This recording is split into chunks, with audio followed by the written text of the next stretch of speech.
We're not here to mess around with platitudes. We're here to talk about the physics of your soul, the code that runs your reality.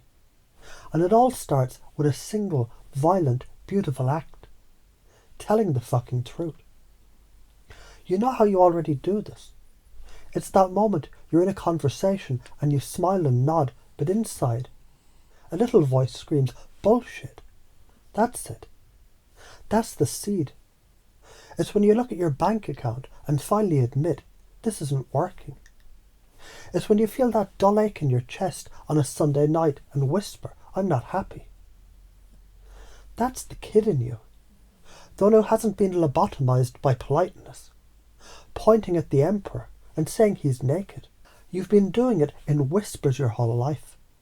Now, we're going to give it a megaphone. Think of your beliefs, your routines, your identity as a shell, a lobster shell, a chicken egg.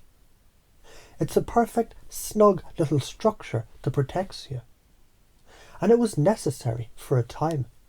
But now you've grown, and that shell, that fucking car seat you needed when you were 5, it's now crushing your ribs. You can't breathe. Truth is the internal pressure that cracks it. It's not comfortable, it's terrifying. The harmony's broken. Good. All growth requires a dissolution. A star has to collapse before it can go supernova. And then you fall out. And here's where 99% of people shit their metaphysical pants. You're in peace.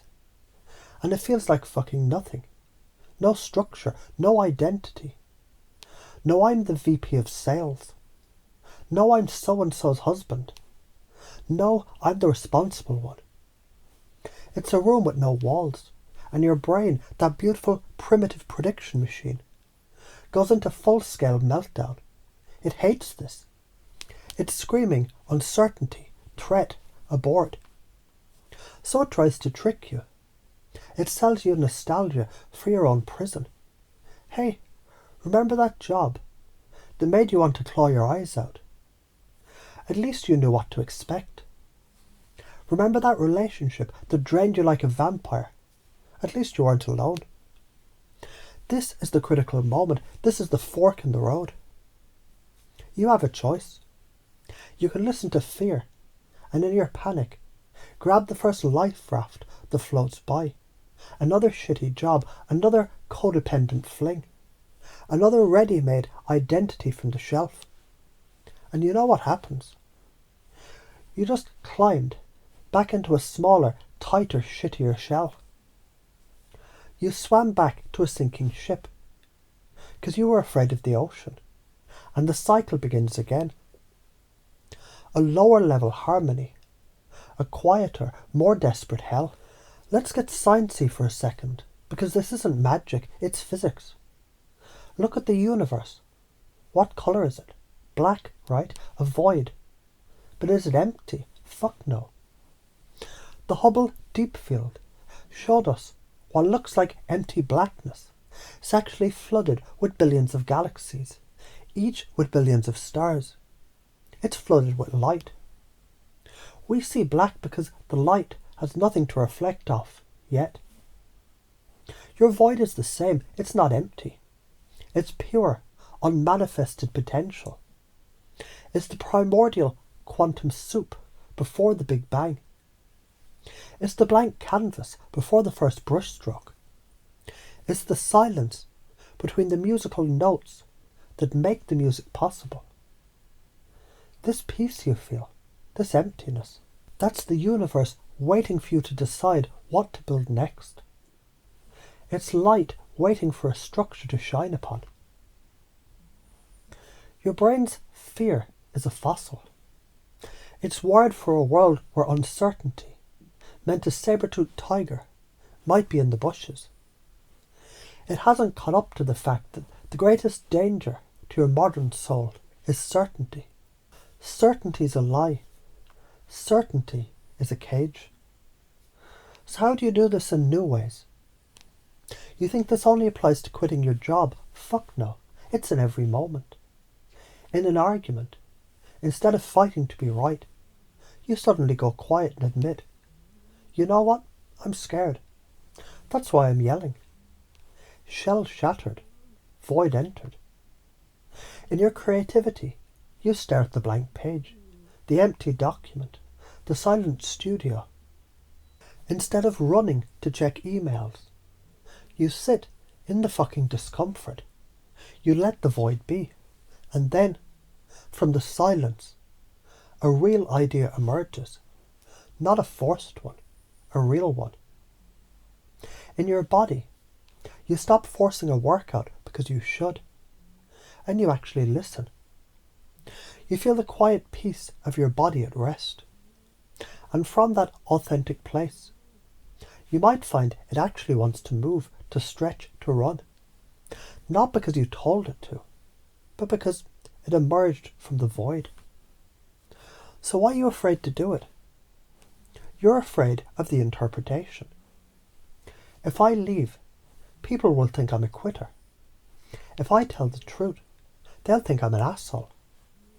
You're trading your authenticity for a Yelp review from people who aren't even living their own lives.